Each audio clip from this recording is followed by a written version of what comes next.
Thorn Sorceries are the coolest looking sorceries in the game, in my opinion. What if I told you that Thorn Sorceries are a little bit powerful now? They have really great ranged and close ranged options. Oh! If you've been thinking about trying a build using these sorceries, this build guide is for you.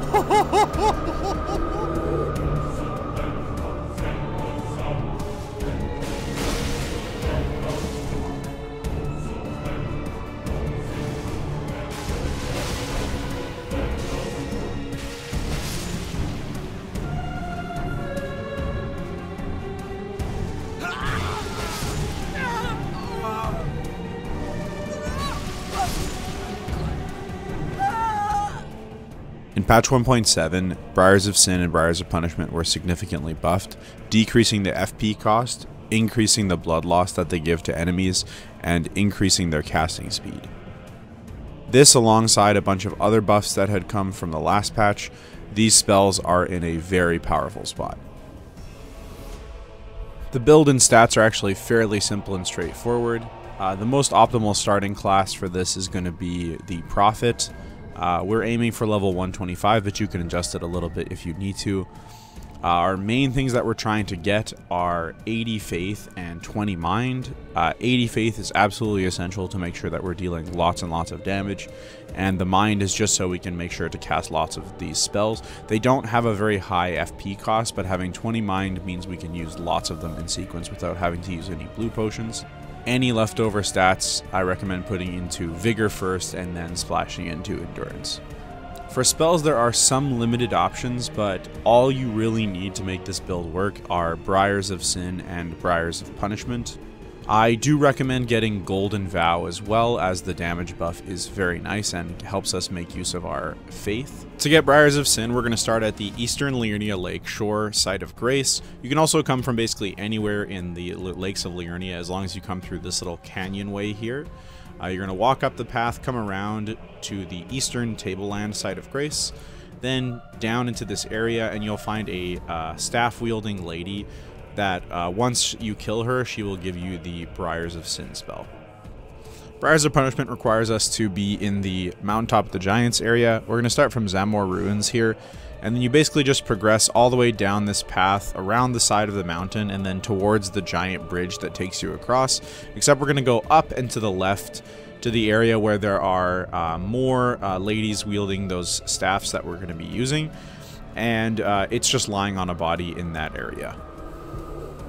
Our equipment setup is going to be fairly straightforward. We're going to be equipping 2 Staff of the Guilties plus 25. Each of these boosts Thorn Sorceries by 20%. So having both is going to give you lots of extra damage. We're also going to be equipping a Erd Tree Seal plus 10. This is to use our buff, Golden Vow. You can also use this to cast a whole array of incantations. Basically any other incantations are going to be helpful to you. And then it just isn't a coop build without a Misericord, so feel free to put whatever utility Ash of War you want on this thing. The armor set that we're using is the Albric set because each piece here, the hat, the chest, and the gloves, each gives an additional 2% damage. It's not much, but remember that buffs are multiplying each other, they're not just additive. And then you can use whatever boots you like. For talismans, we are running Graven Mass Talisman, Graven School Talisman, Godfrey Icon, and Stargazer Heirloom, but I also like to swap this out for the red Feathered Branch Sword. When you get low HP, which seems to happen on this build quite a lot, the damage goes up a lot.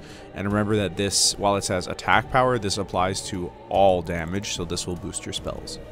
For our Flask of Wondrous Physic, we are going to have the Intelligence Knot Crystal tier and the Magic Shrouding Cracked tier.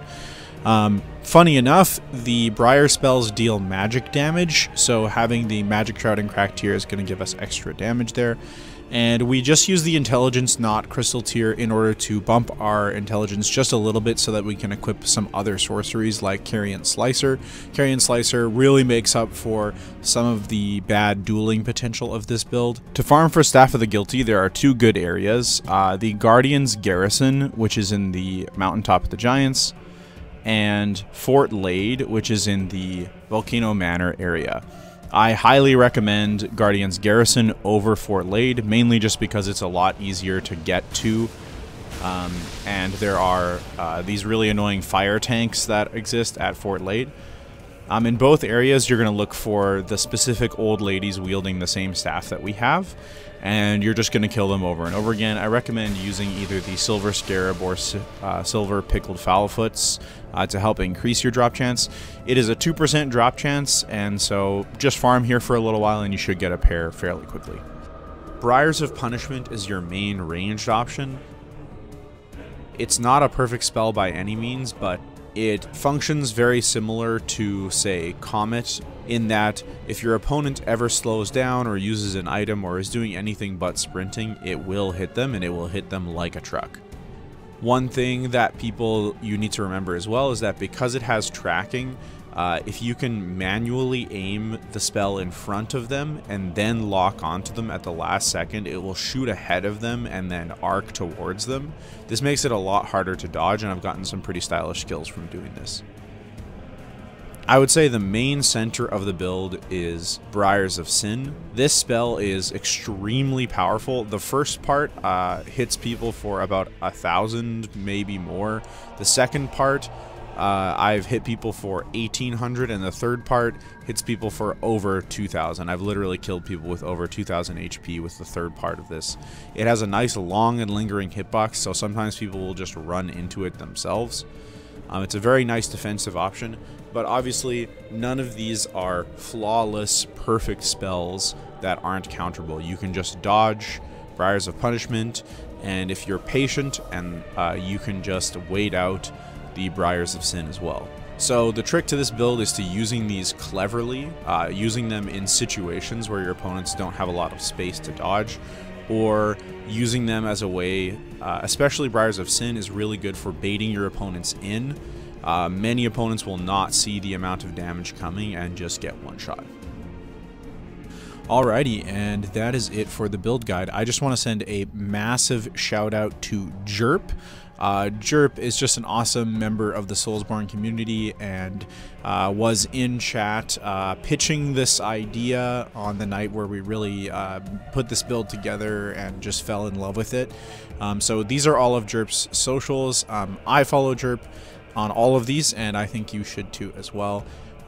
Really great creator, without whom this video wouldn't exist. So please go and show them some love. Yeah, thanks so much for watching. If you guys like this type of content, please consider hitting subscribe and maybe sharing this video with some of your friends. Leaving a comment or something to help the algorithm would be great too. Yeah, okay. We have another build that's coming up really soon, a Night Sorcery build, so look forward to that one. See you later.